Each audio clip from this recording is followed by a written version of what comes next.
Bismillahirrahmanirrahim. Assalamualaikum warahmatullahi wabarakatuh.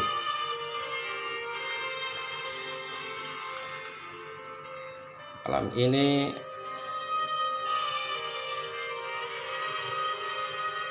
kami kembali live untuk membahas satu kata, yaitu adventure.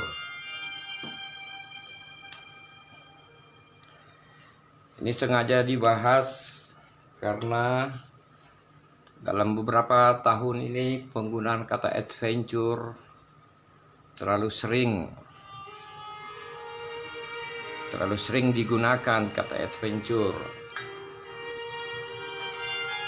Sebutan adventure digunakan dalam bahasa sehari-hari, mudah ditemukan di media,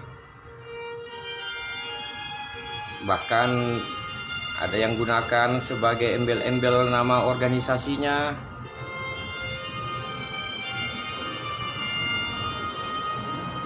Karena penggunaan seperti itu, maka malam ini kita akan bahas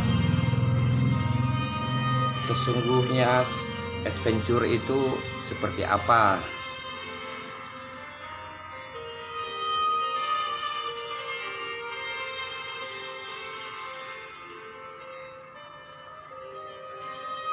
Seperti biasa, setiap selesai live kami akan upload di akun YouTube. Jika semua telah terupload di YouTube, maka live yang ada di akun FB ini dalam waktu dekat akan ditutup semuanya. Jadi kalau mau dilihat, lihat di YouTube saja.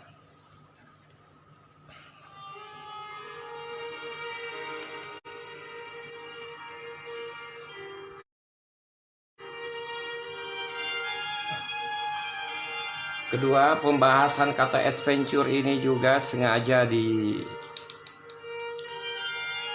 dibahas ya, karena juga dikaitkan dengan aktivitas yang dilakukan di Gunung Bulu Bawah Karaeng.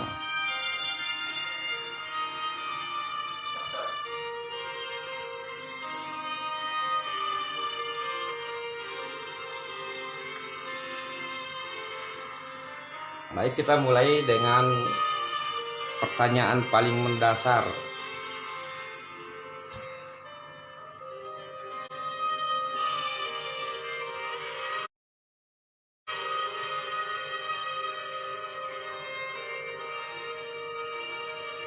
Apa itu adventure?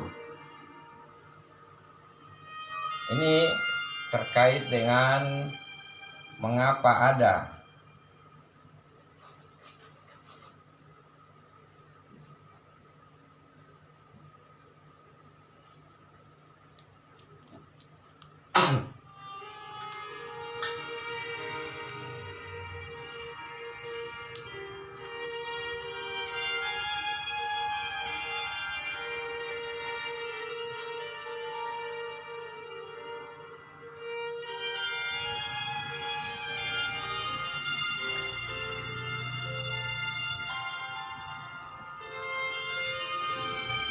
kita bercerita saja ya, secara rileks.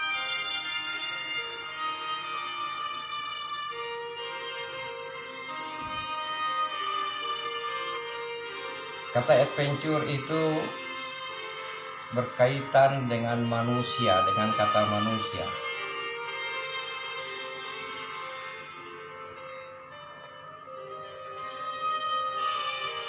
Adventure ini berkaitan dengan sebutan manusia.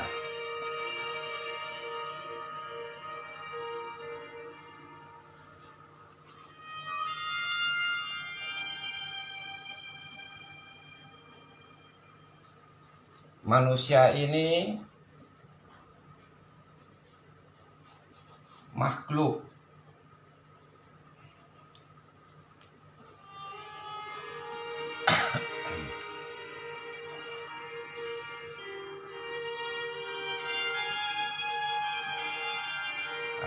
ciptaan.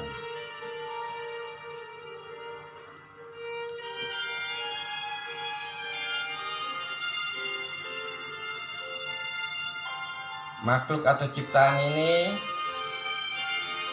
diciptakan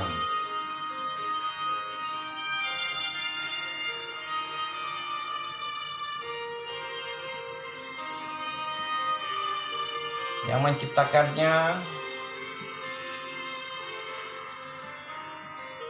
Allah Subhanahu wa Ta'ala.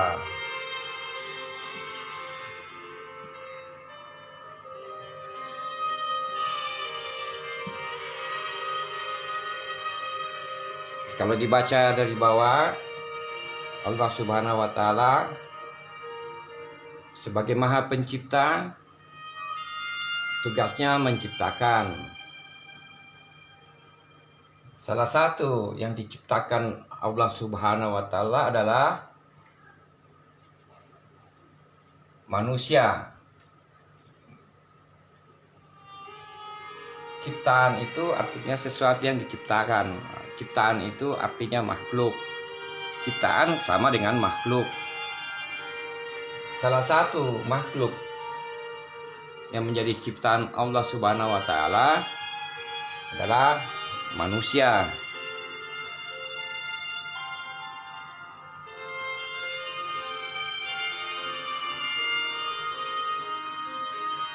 Kata manusia ini bahasa Arab.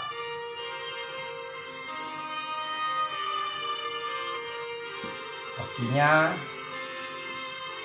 yang diberi amanah.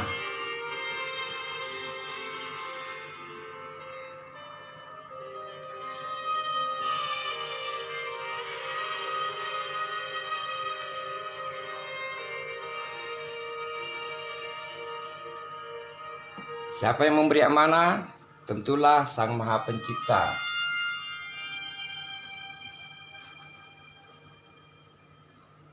Jadi kalau kita bicara tentang manusia, harus disandarkan kepada manusia menurut Sang Maha Pencipta, bukan menurut yang lain.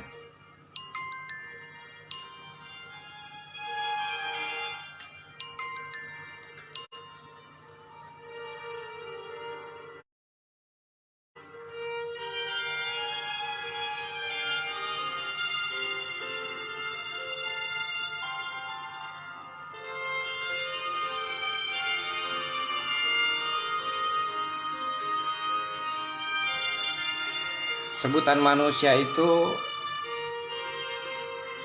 ada banyak.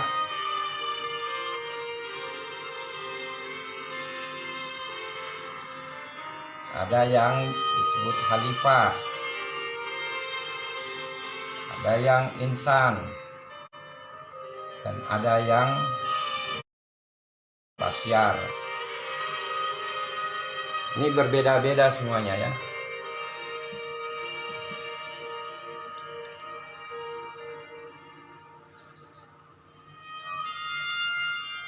Pembahasan ini dikaitkan dengan manusia dalam sebutan khalifah dan insan, bukan sebutan basyar.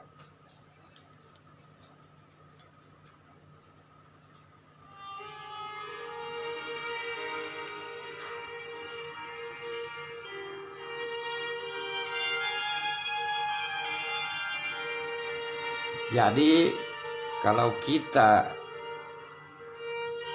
ingin dikatakan manusia,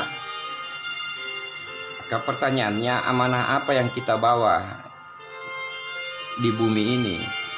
Kita dilahirkan dari rahim ibu. Amanah apa yang kita emban dalam kehidupan di bumi ini?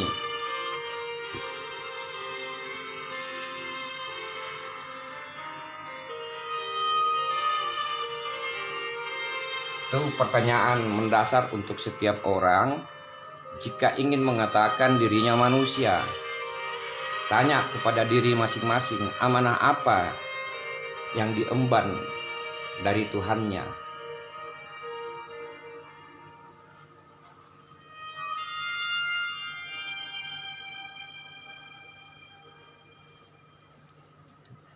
ketika manusia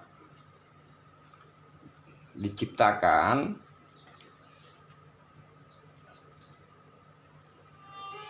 manusia ini diberi potensi.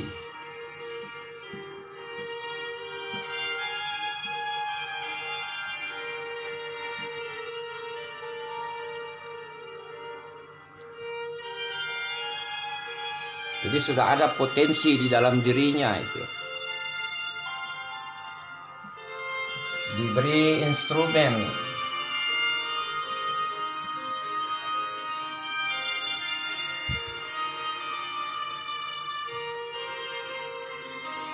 Jadi setiap manusia sewaktu diciptakan dan lahir di bumi ini, ada potensi yang dia miliki, ada instrumen yang dia miliki.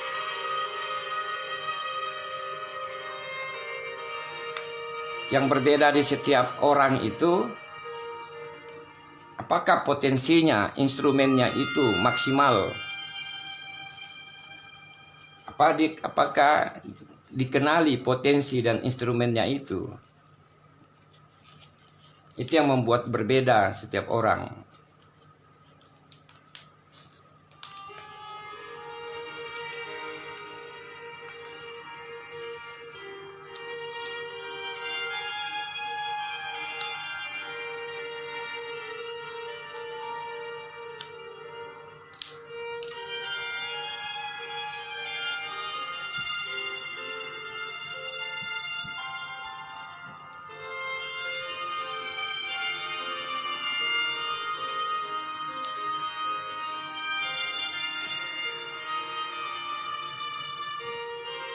Jadi manusia diberi potensi, diberi instrumen,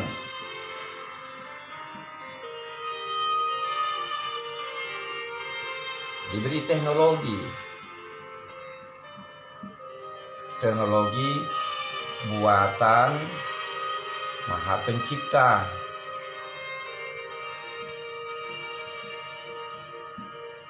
Ini sama semua maksudnya itu.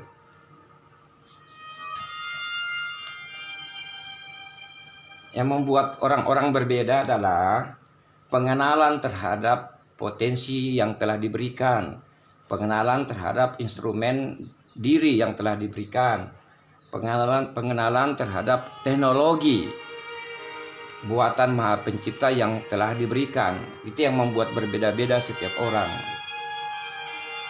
Kemampuan mengenalnya yang membuat berbeda.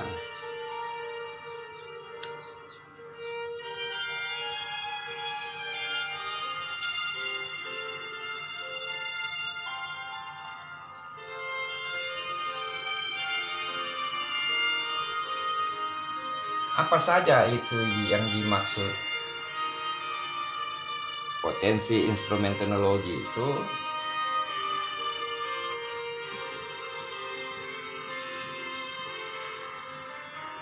Kita diberi instrumen secara fisik, jasad.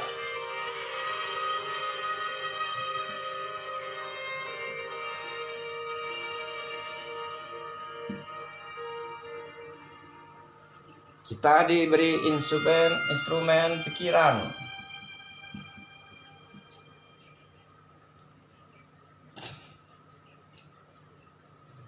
Kita diberi instrumen yang disebut hati. Kita diberi instrumen yang disebut batin.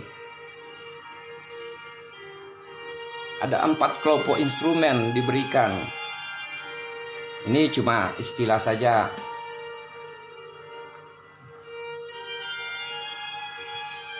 Artinya ada istilah-istilah tentang 4 hal ini yang lebih layak untuk dipakai, tapi kita sederhanakan saja untuk memudahkan dipahami.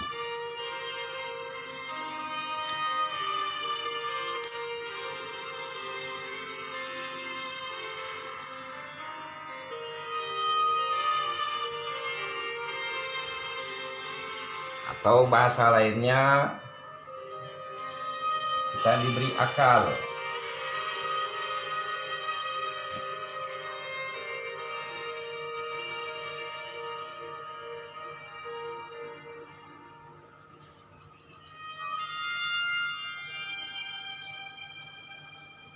Nah, keberadaan instrumen ini yang menyebabkan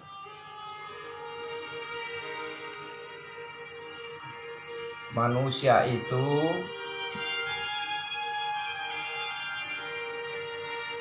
selalu mencari tahu.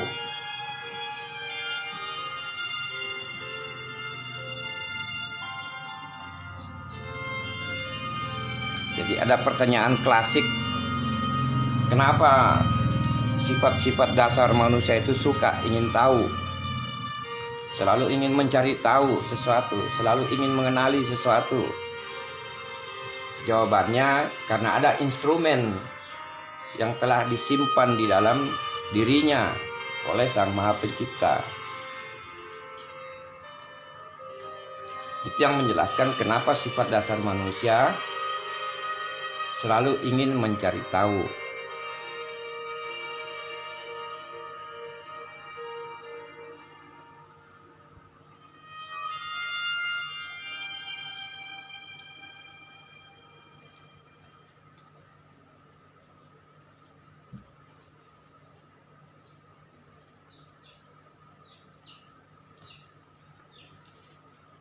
Jadi manusia itu selalu ingin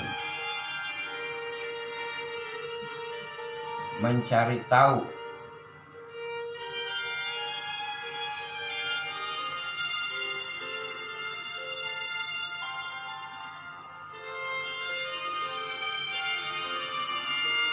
Yang membuatnya selalu ingin mencari tahu karena memang ada potensi yang telah diberikan ke manusia.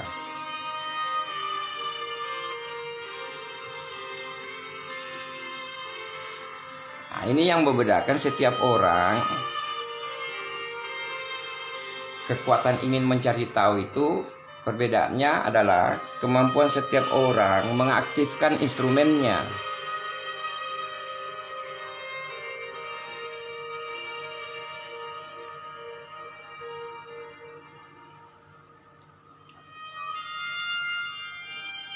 Karena manusia selalu ingin mencari tahu, akibatnya manusia melakukan sesuatu.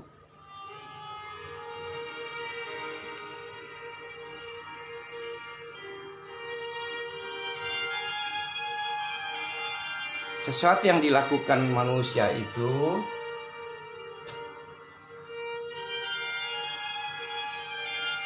sama dengan melakukan suatu aktivitas. Aktivitas apa? Aktivitas untuk mencari tahu.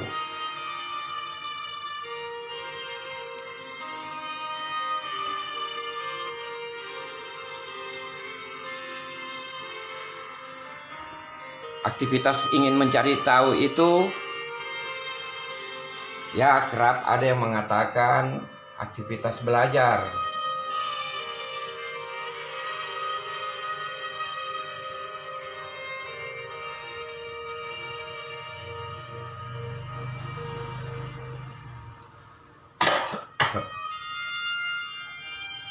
Karena manusia selalu ingin mencari tahu, maka manusia melakukan sesuatu. Manusia melakukan sesuatu itu adalah suatu aktivitas. Nah, satu aktivitas ini yang dilakukan dengan cara bergerak. Manusia bergerak.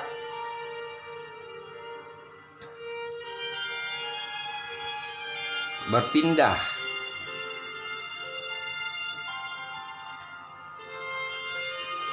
Proses bergerak ini, berpindah ini yang dikenal dengan perjalanan.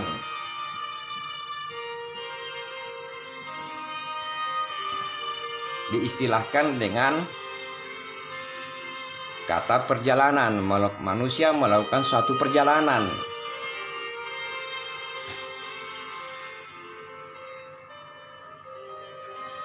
Jadi tujuan perjalanannya adalah untuk mencari tahu. Perjalanannya adalah perjalanan belajar. Jadi konteksnya belajar.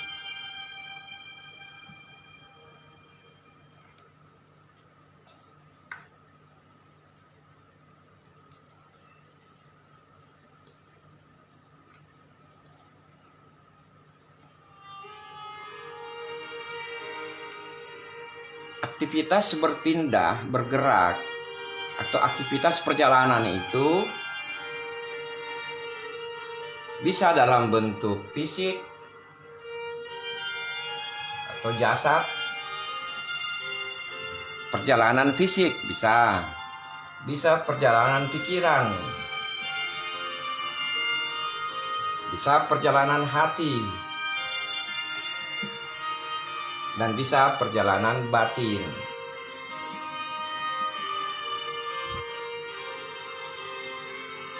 Jadi ada orang melakukan perjalanan secara fisik, ada orang melakukan perjalanan secara pikiran, ada yang melakukan perjalanan menggunakan instrumen hatinya, ada yang melakukan perjalanan menggunakan instrumen batinnya.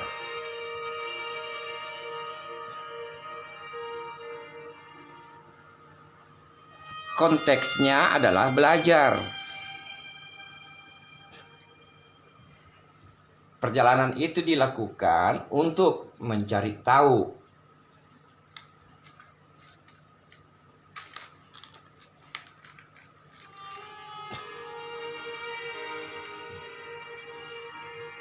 Proses perjalanan belajar untuk mencari tahu itu mengandung resiko. Ini semua ada resikonya.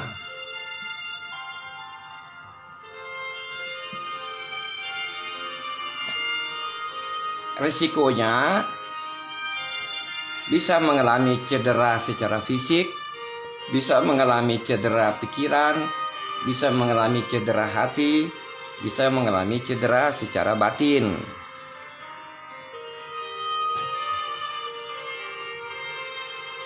Bisa terjadi kecelakaan secara fisik, kecelakaan secara pikiran, kecelakaan hati, kecelakaan batin. Bisa terluka fisiknya, bisa terluka pikirannya, bisa terluka hatinya, bisa terluka batinnya.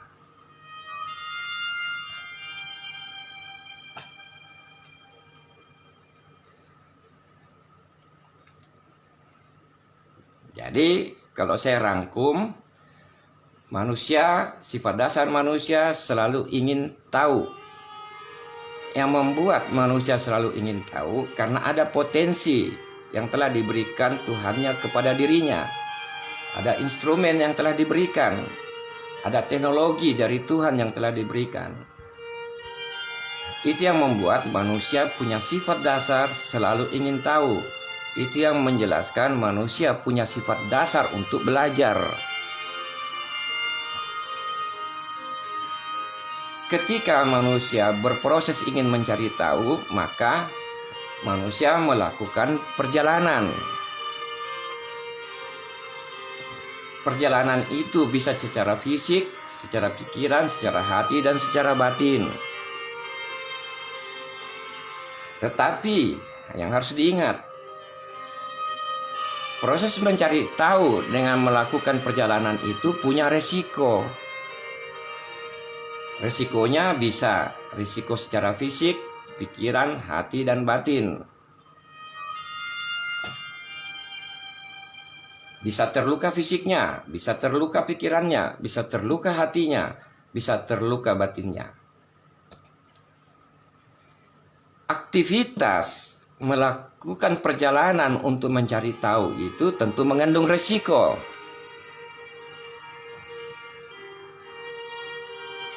Jadi saya ulangi, suatu perjalanan yang mengandung resiko itu yang disebut adventure. Jadi kalau kita buka pengertian dasar adventure adalah suatu aktivitas yang mengandung resiko, itu maksudnya.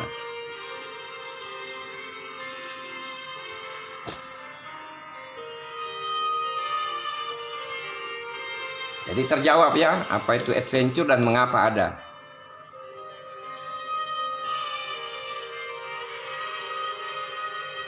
Sehingga adventure itu suatu perjalanan atau aktivitas belajar yang mengandung resiko. Resiko itu bisa kecelakaan fisik, kecelakaan pikiran, kecelakaan hati, kecelakaan batin.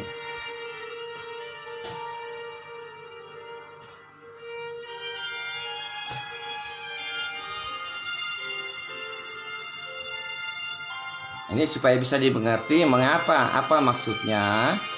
Pengertian adventure adalah suatu perjalanan yang mengandung resiko. Suatu adventure itu suatu aktivitas yang mengandung resiko. Maksudnya itu ya seperti ini tadi yang dijelaskan. Perjalanan itu konteksnya belajar.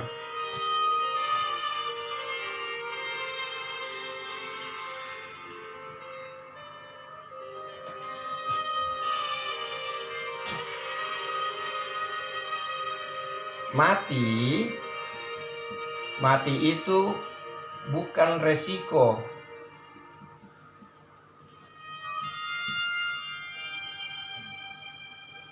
Mati itu bukan resiko.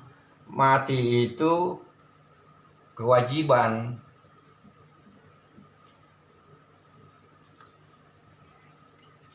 Mati itu penyempurna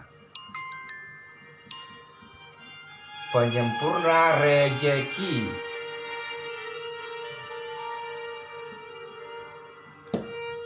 Mati itu suatu rezeki. Jadi bukan resiko itu mati.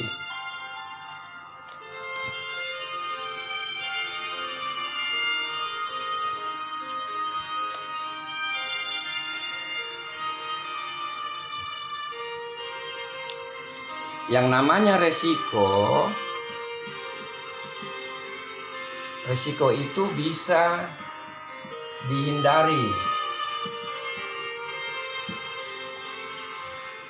bisa diturunkan angka resiko. Tapi mati itu tidak bisa dihindari.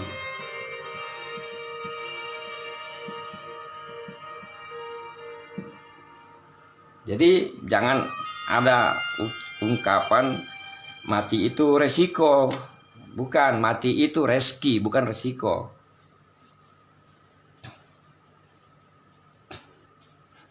Bahaya itu orang kalau tidak dapat rezeki mati itu. Ketika kiamat semua sudah mati, dia masih hidup sendiri itu.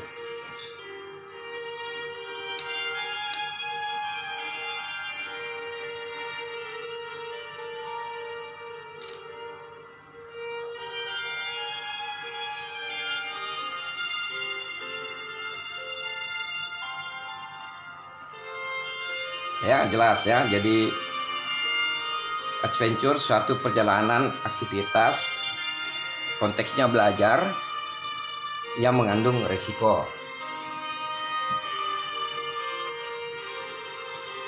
Nah,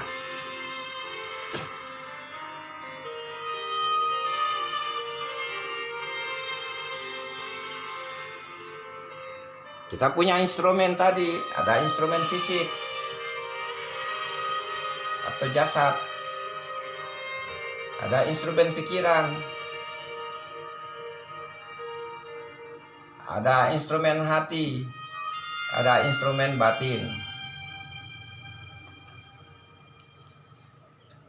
Ada orang melakukan perjalanan, melakukan adventure total. Semua ini dalam dirinya total melakukan perjalanan. Ada orang hanya perjalanan fisik, ada orang hanya perjalanan pikiran, ada orang hanya perjalanan hati, ada juga hanya perjalanan batin.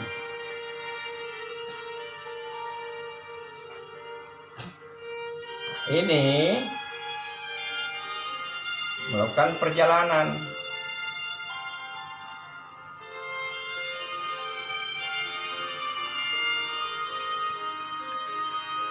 Dalam bahasa Arab,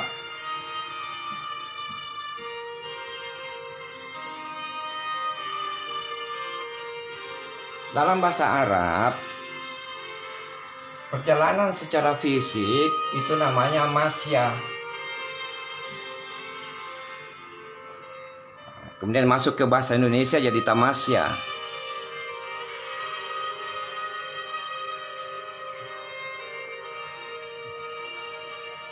Jadi masa itu perjalanan hanya menyenangkan fisiknya, menyenangkan matanya. Masa kalau jalan datang ke satu tempat, melihat sesuatu dia bilang indah, itu hanya fisiknya.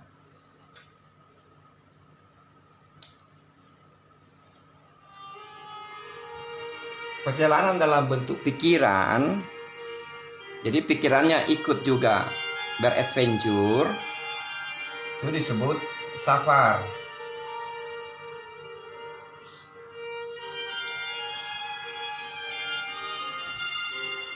Jadi ada orang misalnya ke Gunung Bulu Bawah Karaeng, hanya fisiknya saja yang aktif. Karena dia baru datang, dia bilang Gunung Bawah Karaeng indah. Matanya yang memberi informasi seperti itu, Gunung Bawah Karaeng indah. Tapi pikirannya mati, tidak aktif. Jadi dia tidak tahu Gunung Bawah Karaeng itu rusak. Ada orang ke Gunung Bawah Karaeng, jasadnya ke gunung, aktif. Pikirannya aktif, dia berpikir, bagaimana ceritanya ini Gunung Bulu Bawah Karaeng? Kenapa bisa rusak? Nah ini aktif pikirannya. Jadi kalau ada orang tidak tahu bahwa Gunung Bulu Bawah Karaeng rusak, itu berarti pikirannya terluka, cedera pikirannya jadi tidak berfungsi.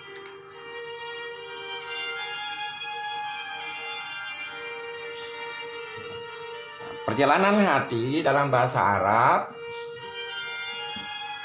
siru.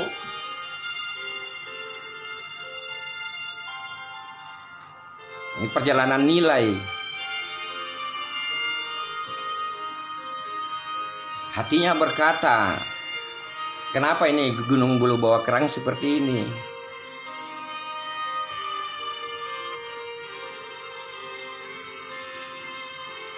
Kemudian ada yang melakukan perjalanan batinnya yang disebut dengan rihlah.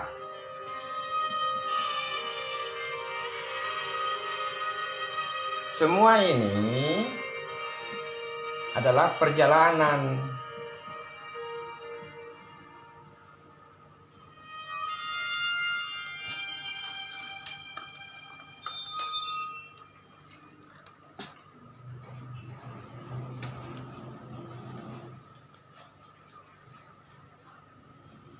Jadi, kalau misalnya besok-besok Anda ke Gunung Bulu Bawah Karaeng, hidupkan ini semua instrumenmu, hidupkan. Lihat gunung dengan jasadmu, lihat Gunung Bulu Bawah Karaeng dengan pikiranmu, lihat Gunung Bulu Bawah Karaeng dengan hatimu, lihat Gunung Bulu Bawah Karaeng dengan batinmu. Maka pada saat itu engkau mengerti mengapa Gunung Bulu Bawah Karaeng itu harus dilindungi. Jadi kalau ada yang tidak mengerti, berarti ada masalah di instrumen dirinya.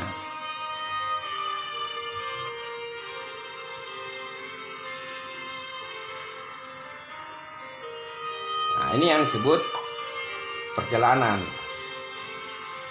Risiko yang menyertainya itu disebut adventure. Jadi kata adventure ada di ranah belajar, ada di ranah pendidikan. Bukan di ranah jago-jagoan. Nah, itu jadi aneh itu kalau orang mengatakan beradventure. Aneh itu kalau ada suatu organisasi adventure tetapi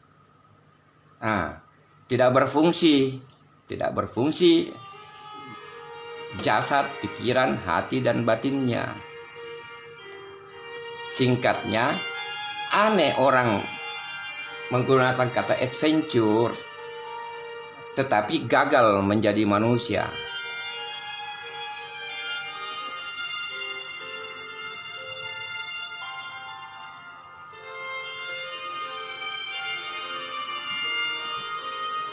Nah, saya perluas.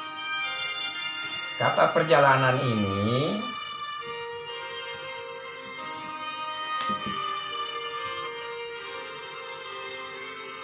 ada istilahnya tadi masya,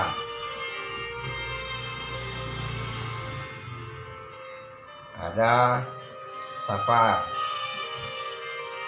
ada siru, ada rihla.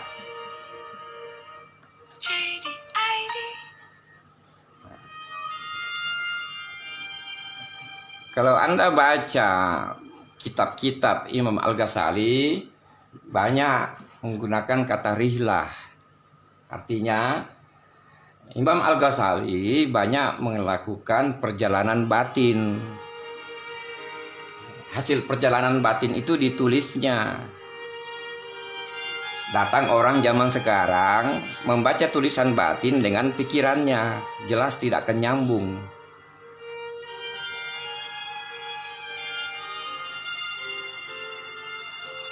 Ini dalam bahasa Arab.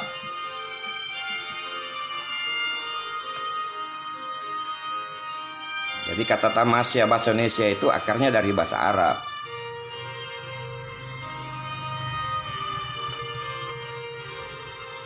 Ada juga kata perjalanan yang kita kenal ekspedisi.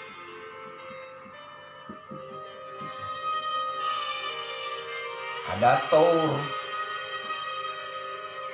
ada trip, ada journey,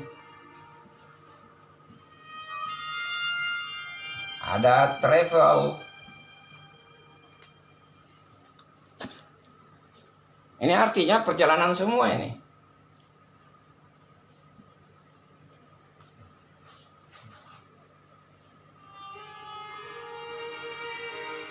Tapi konteksnya berbeda-beda ini. Ini dalam bahasa Inggris.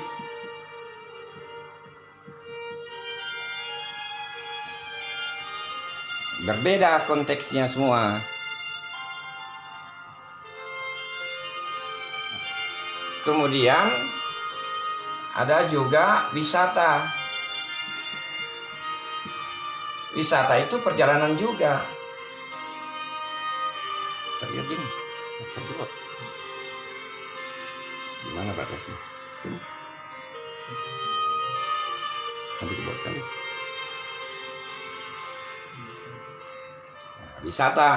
Wisata juga itu artinya perjalanan. Arti harfiahnya itu bergerak. Bergerak dengan cepat. Ini dari bahasa Jawa.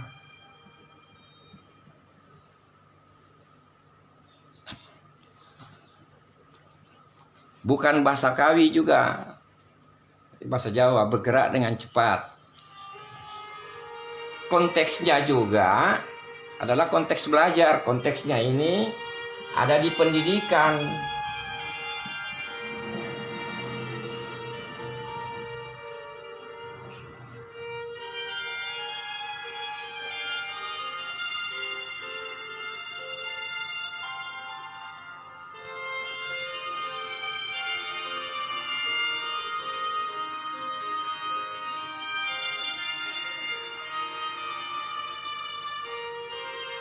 Jadi kata wisata itu tidak ada dalam konteks ekonomi, itu konteks belajar, konteks pendidikan.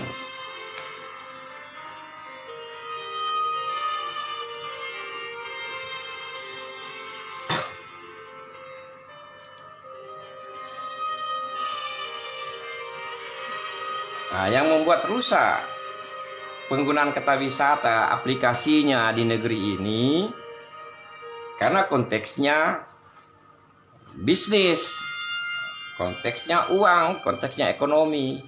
Itu nanti yang menjelaskan kenapa lokasi-lokasi wisata rusak. Karena bukan konteksnya pendidikan, jadi dicederai kata wisata. Ya mungkin yang merumuskan kata wisata itu orang yang mengalami kecelakaan pikiran.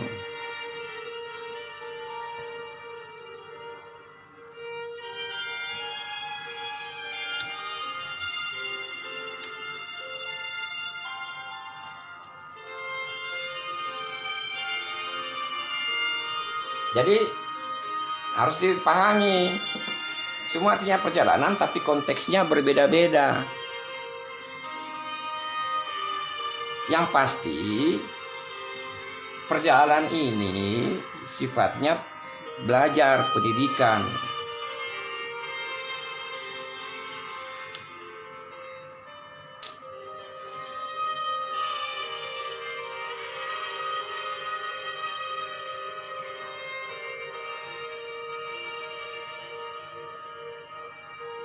Jadi kata perjalanan ini konteksnya ada di pendidikan. Konteksnya ada di ilmu pengetahuan.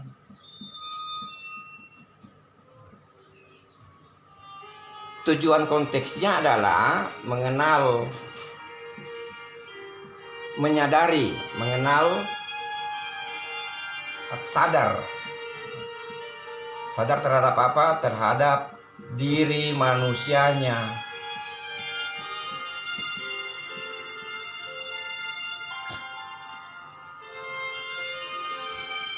Jadi kata adventure itu konteksnya di pendidikan, konteksnya di ilmu pengetahuan. Tujuan utamanya sadar terhadap diri manusianya.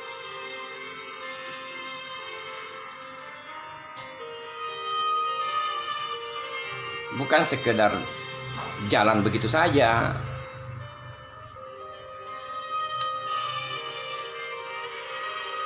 Nah, wisata itu seperti itu juga. Konteksnya pendidikan, konteksnya ilmu pengetahuan, konteksnya sadar terhadap diri manusia.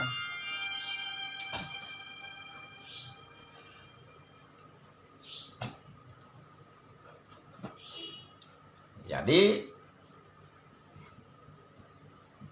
saya kasih contoh wisata. Ini pengertian murni wisata. Bukan pengertian murni, pengertian yang sudah dibangun sedemikian rupa untuk membenarkan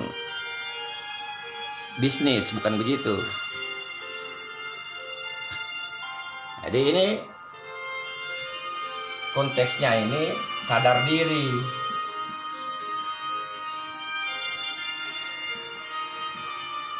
Contoh, ini lokasi wisata.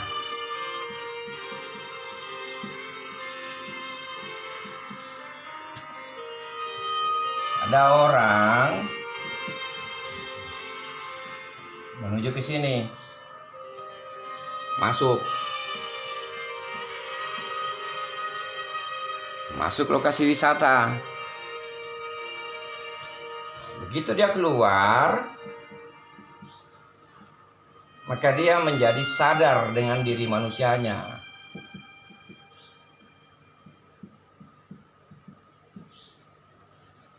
Ini poin wisata yang sesuai dengan pengertian dasarnya.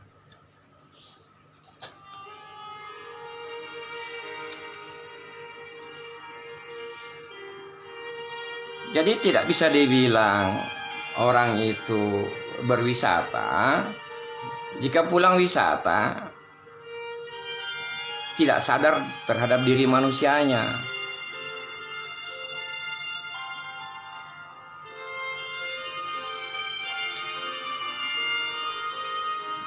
Harusnya seperti ini. Yang terjadi tidak. Wisata ini diformat sedemikian rupa sebagai tempat hiburan.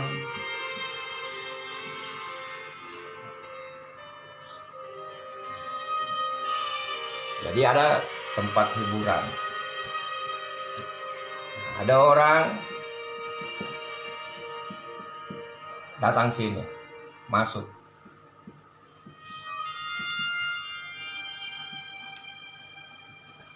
Karena wisata diformat sebagai tempat hiburan, menghibur diri, datang orang ke tempat hiburan. Pertanyaannya itu, siapa yang butuh hiburan?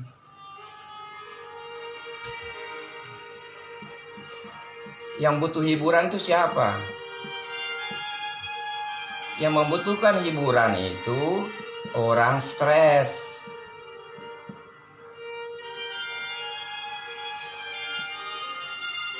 Itu yang butuh tempat hiburan. Jadi, kalau banyak lokasi wisata yang dipahami sebagai tempat hiburan, banyak dibangun lokasi wisata, dan banyak orang berkunjung, itu menunjukkan banyak orang sedang stres. Makanya dia butuh hiburan.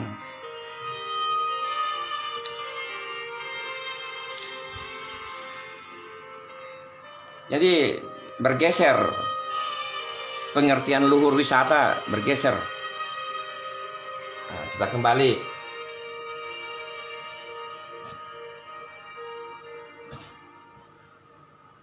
Manusia karena ingin tahu, kemudian manusia melakukan perjalanan.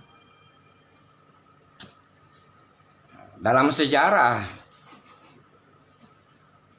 perkembangan ilmu pengetahuan manusia, manusia mencari tahu, melakukan perjalanan.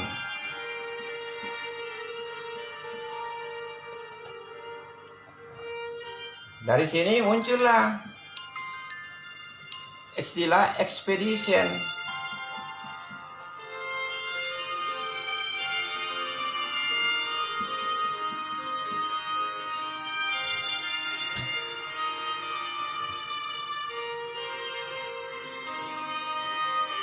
Melakukan perjalanan, melakukan ekspedisi. Mulai di suatu tempat atau antar pulau atau antar benua. Mereka berpindah tempat. Yang paling besar antar benua. Melakukan satu ekspedisi menggunakan teknologi kapal laut. Melakukan satu ekspedisi. Nah, ini kan yang dilakukan oleh Wallace, dilakukan oleh Vasco da Gama,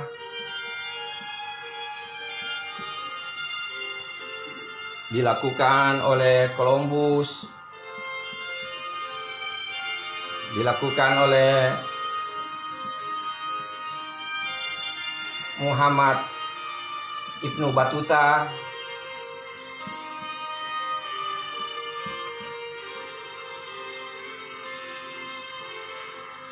dilakukan oleh Marco Polo. Mereka melakukan perjalanan, mereka melakukan ekspedisi. Fasilitas yang mereka pakai pada saat itu kapal laut.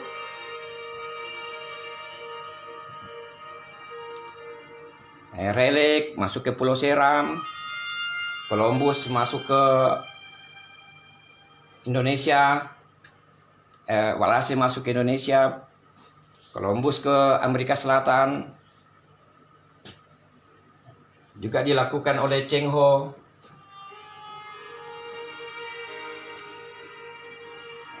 Mereka ini semua dalam rangka ingin mencari tahu.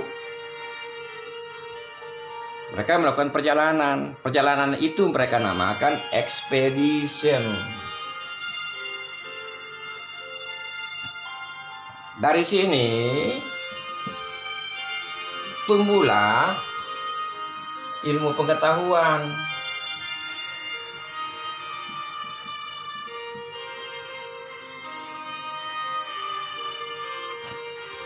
Ini contoh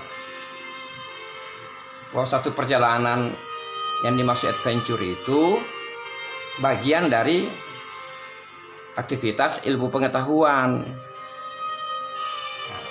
Lebih khusus adalah expedition.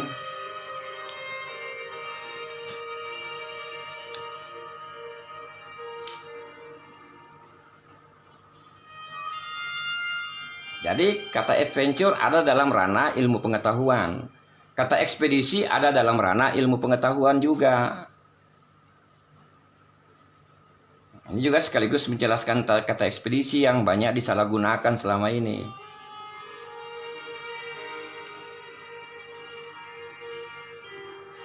Nah, mereka ini semua adventurer. Dari aktivitas adventure itu, aktivitas perjalanan ini, tumbuhlah ilmu pengetahuan. Jadi, jangan gunakan kata adventure. Jangan kita gunakan kata adventure kalau itu tidak ada di ranah ilmu pengetahuan. Dan itu tidak memberikan sumbangsi apa-apa bagi ilmu pengetahuan. Ya, maklumlah orang di Indonesia suka latah.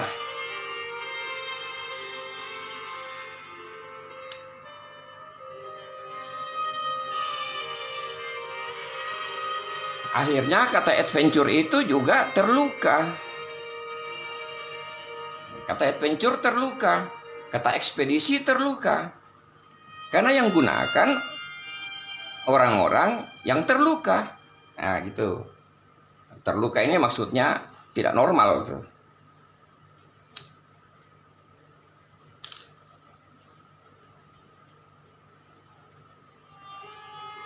Nah, ketika mereka melakukan ekspedisi, sepulangnya mereka ke negara masing-masing, mereka melakukan seminar.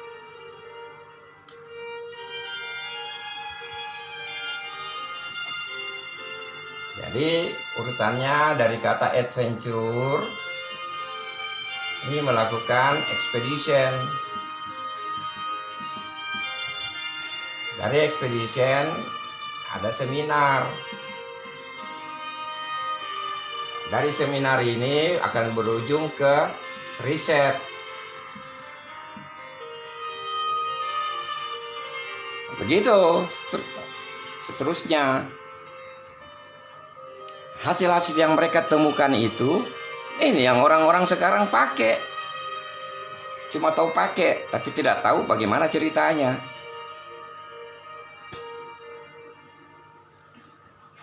Nanti dari riset ini, seminar dari riset, riset expedition. Begitu seterusnya. Jadi, kata adventure ada dalam ranah ilmu pengetahuan.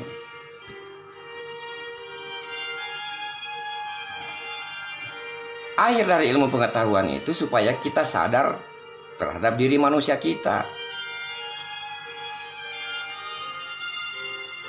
Research expedition ini bertumbuhlah ilmu pengetahuan. Ilmu pengetahuan ini akan berujung ke sadar diri manusia.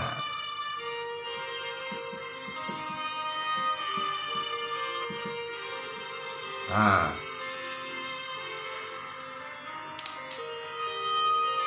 sadar diri manusia ini yang disebut peradaban. Peradaban ini kata adab.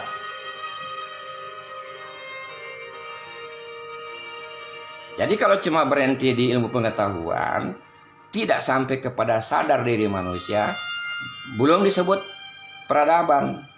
Baru disebut kemajuan ilmu pengetahuan, tapi bukan kemajuan peradaban.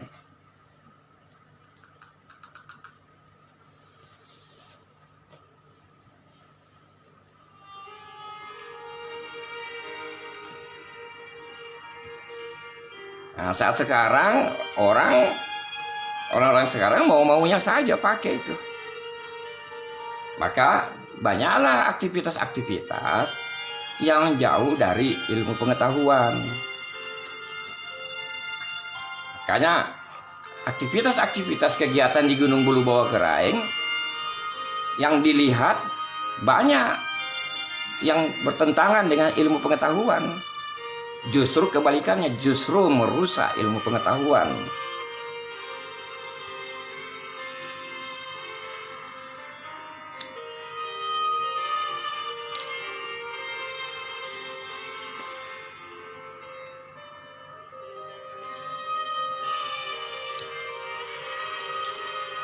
Saya kasih contoh terakhir.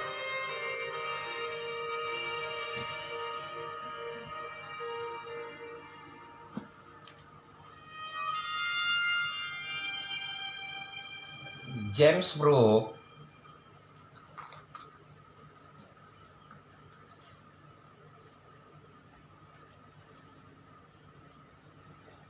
kalau tidak salah 1847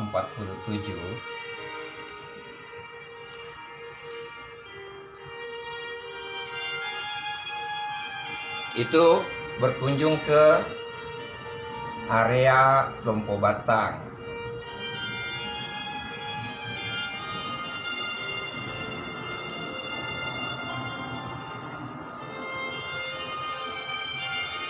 Beliau titik startnya dari Bantaeng.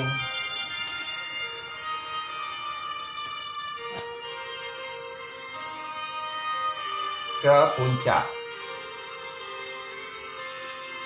Makanya nama puncaknya itu Piek van Bontain. Karena akses untuk ke sana dulu dari Bantaeng. Makanya di peta-peta tua tertulis Piek van Bontain. Itu tidak boleh diubah-ubah karena menyangkut sejarah, menyangkut ilmu pengetahuan. Tapi sekarang kan diubah-ubah. Yang ubah itu tidak ngerti sejarah.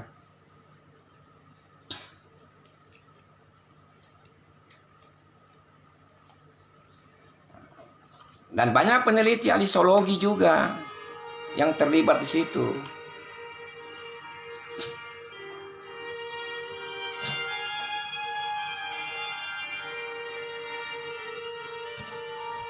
Ada seorang peneliti zoologi itu ke area Lompo Batang. Saya tidak tulis gunung ya, karena Lompo Batang itu bukan nama gunung tuh. Orang-orang yang tidak mengerti saja itu yang menyebut sebagai nama gunung.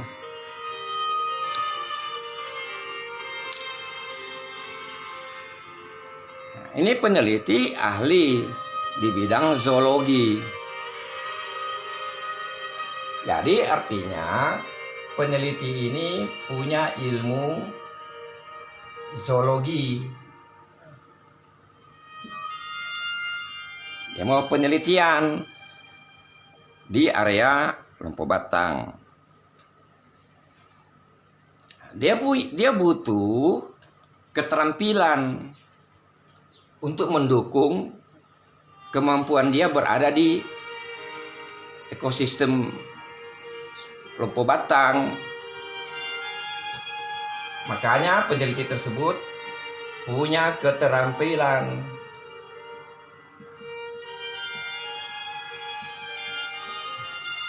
Keterampilan mendukung. Keterampilan itu keterampilan beralam bebas.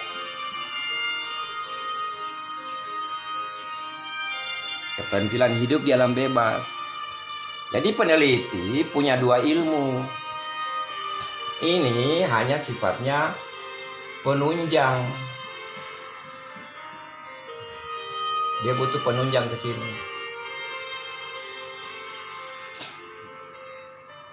Jadi peneliti tersebut,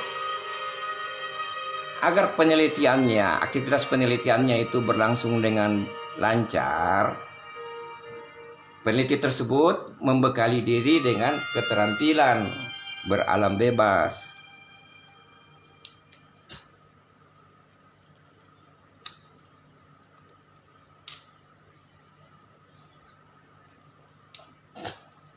Itu yang membedakan adventurer dalam sejarahnya sebelumnya dengan yang sekarang.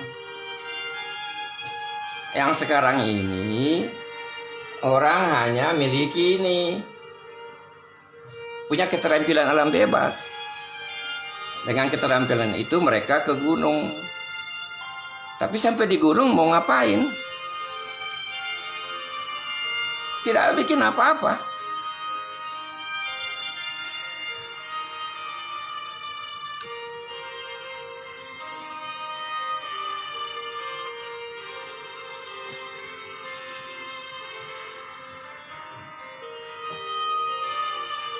Jadi keterampilan alam bebas ini untuk riset.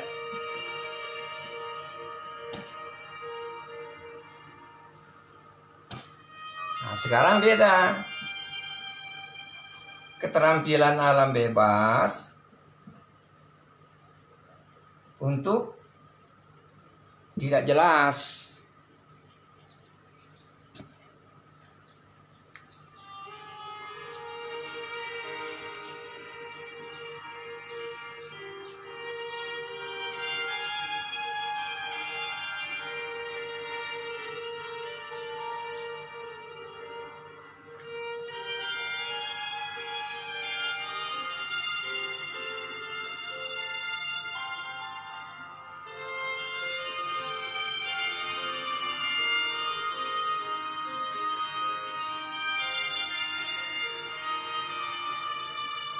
Itu ya sebagai pembanding terkait kata adventure. Kemudian bidang adventure.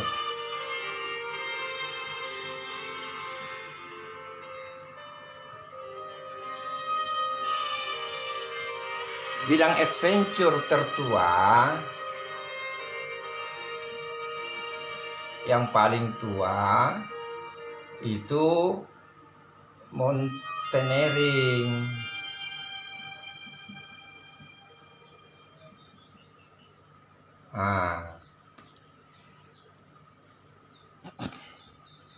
Jadi aktivitas adventure paling tua itu mountaineering.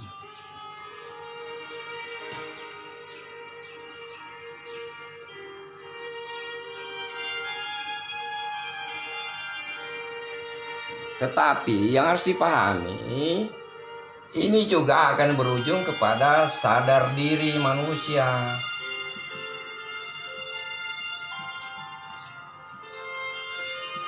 Itu poin yang ingin dicapai. Bukan pergi koleksi berapa puncak-puncak gunung didatangi, bukan itu. Biar 1000 puncak gunung didatangi, tapi kalau tidak sadar diri sebagai manusia, untuk apa itu? Jadi sampah. Nyatanya yang ada orang kerjanya seperti itu. Kolektor puncak gunung.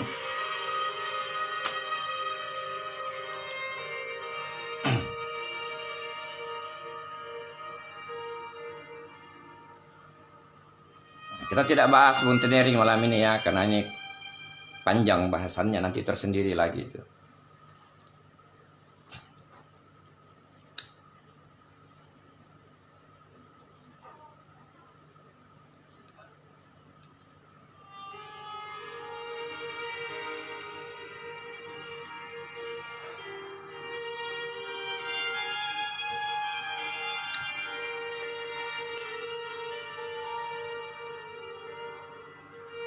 Nah, apakah kata adventure ini cocok diartikan dengan petualangan?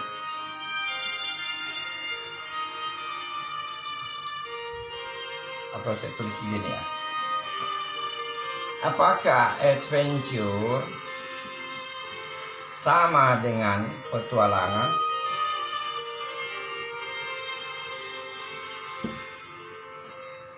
Apakah sama? Jawabannya, adventure itu tidak sama. Tidak sama dengan petualangan. Karena pengertian dasarnya sudah beda.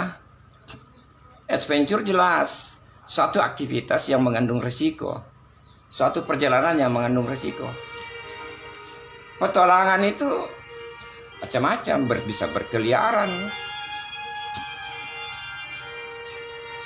Malah salah satu arti petualangan itu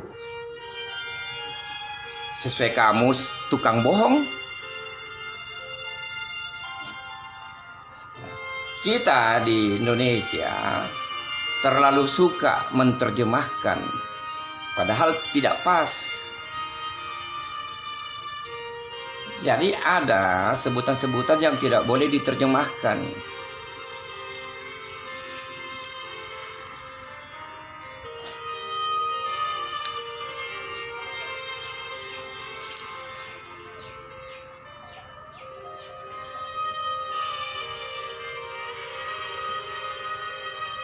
Pembahasan malam ini saya tutup dengan, pernah nonton film Vertical Limit? Ada film Vertical Limit itu bukan film adventure.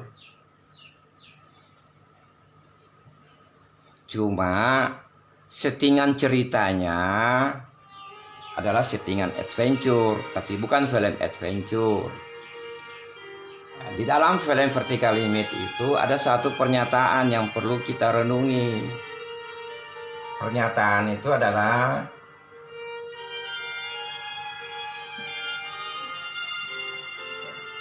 there is no democracy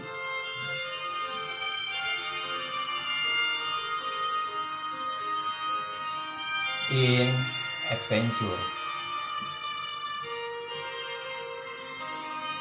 Tidak ada demokrasi dalam adventure. Kita tidak bahas ini ya, kita tidak urai malam ini. Tapi memang seperti itu, tidak ada demokrasi dalam suatu aktivitas adventure.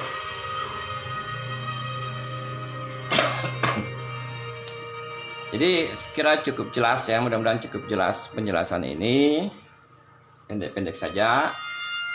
Nanti kita lanjut poin-poin yang membutuhkan penegasan. Semoga live malam hari ini memberikan manfaat bagi kita semua. Wassalamualaikum warahmatullahi wabarakatuh.